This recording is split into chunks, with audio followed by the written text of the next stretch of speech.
A new-look New York Jets team, literally and physically, could use this draft to further solidify a future AFC East-winning roster. State of the team in transition is the best way to describe the Bengals right now. 3 straight losing seasons where the New York Jets are still very much in the midst of a major rebuild, but it's safe to say that they do appear to be trending up. Well, as safe as it ever is to be optimistic with this team. The recent selections of Jamal and Sam Darnold have established a young identity for a franchise that has long lacked any sort of positive image. Adams and Darnold represent core building blocks on each side of the ball and are the foundation that the rest of the team is built around. Free agency has brought about the additions of all-pro caliber players such as Le'Veon Bell and C.J.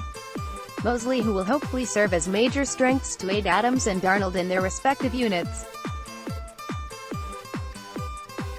The team still has holes to address, and it would be foolish to anticipate 10 wins in 2019, but a run at the postseason certainly isn't out of the question if they could nail the upcoming 2019 NFL Draft and continue to see development from their young roster. Total draft picks: New York Jets currently have only 6 picks in the 2019 NFL Draft. Round 1, no. 3 overall, Round 3, no. 68 overall, Round 3, no. 93 overall, Round 4, no. 105 overall, Round 6, no. 196 overall, Round 7, no. 217 overall, top 3 draft needs edge rusher. The Jets haven't had a true star edge rusher since the days of John Abraham, and he left the team nearly 15 years ago. Since then they have prodded out washed-up veterans, rotational pass rushers, and failed draft picks, all with little to no success. Jordan Jenkins did an adequate job manning the strong side in 2018, tying for the team lead in sacks with 7, but the Jets desperately need a truly dominant pass rusher on the outside to tie the defense together. Jenkins is a reliable edge defender but isn't exactly the strongest pass rusher, and given the barren wasteland that is the remainder of the edge rusher depth chart, it's apparent that this is a major need for the Jets heading into the 2019 NFL Draft. Center. Gang Green has been floundering at the center position ever since Nick Mangold opted to retire following the 2015 season. The likes of Wesley Johnson and Spencer Long have been brought in to be the Jets' legends' heir apparent, but neither worked out quite like the team had planned.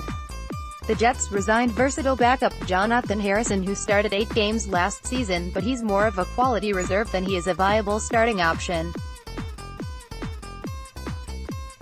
Look for the team to perhaps bring in a veteran to compete for the starting job, but don't be surprised to see them address the need in the draft as well. The 3rd round is a sweet spot to find center options, and the Jets could finally solidify their offensive line and fill the massive shoes Mangold left behind, figuratively and literally, by drafting one this year. Cornerback. With all the fantastic things the Jets did this free agency period, their handling of the cornerback position remains perhaps the most puzzling situation. As expected, the Jets opted to let both Morris Claiborne and Buster Skrine walk in free agency, but their replacements leave little to be desired.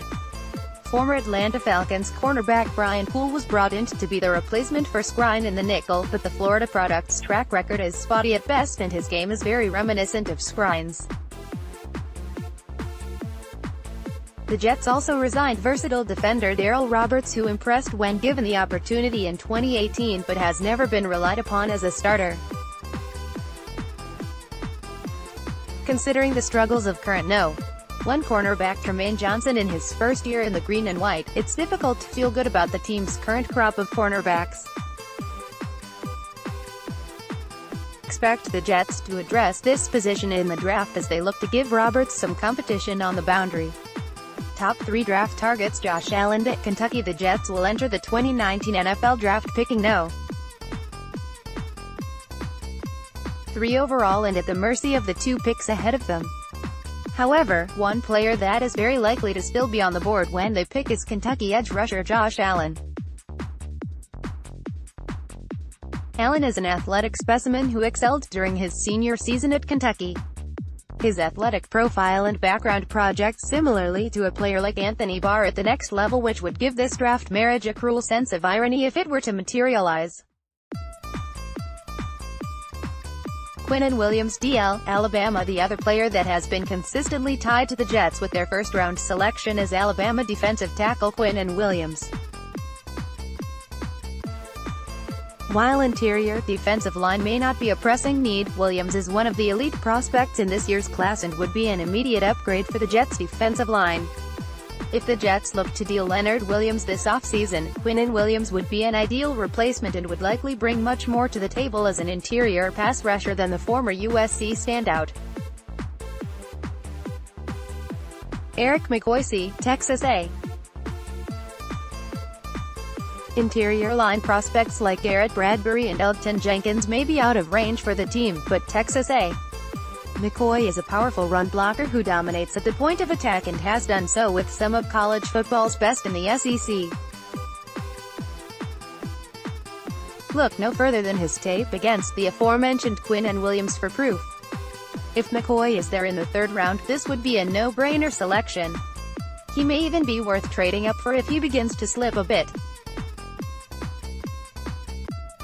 Decision maker, or who to blame if things go wrong. General manager Mike Maccagnan will be calling the shots for his fifth draft as the head honcho of the New York Jets. Jets fans will be hoping that his first-round selection turns out as well as his previous two appear to be, while hoping that his mid-round selections leave a little more to be desired.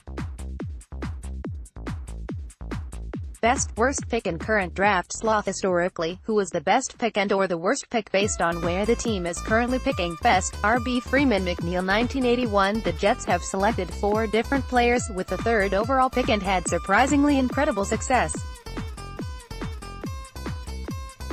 Of course, the team drafted quarterback Sam Darnold last year, but while the young signal caller showed promise last season, it's too soon to give him this honor. For that reason, Jets legend Freeman McNeil takes the cake. McNeil is one of the greatest Jets of all time and is second on the team's career rushing leaderboard behind Hall of Famer Curtis Martin. The former UCLA standout was a 3-time Pro Bowler and 3-time All-Pro, parlaying his success into an eventual induction into the New York Jets Ring of Honor. McNeil barely edges out fellow Jets running back Matt Snell for the top spot. Worst, DB Jerry Stovall. 1963. We had to dig deep to find the worst Jets draft pick from the No. 3 overall slot, and even this entry comes with a major caveat. The Jets' 3 other picks from the No. 3 overall pick has been the aforementioned Darnold, McNeil, and Snell, making it very difficult to select a worst pick. But back in their AFL days, the Jets selected defensive back punter Jerry Stovall with the 3rd overall pick in the 1963 AFL draft. However, Stovall never signed with the Jets and instead agreed to play for the St. Louis Cardinals, who had selected him 2nd overall in the NFL draft. The LSU legend would play 9 years with the Cardinals, making 3 Pro Bowls along the way. But he never actually played for the Jets and thus must take the top spot. More at the Jet Press. Let's block ads. Why?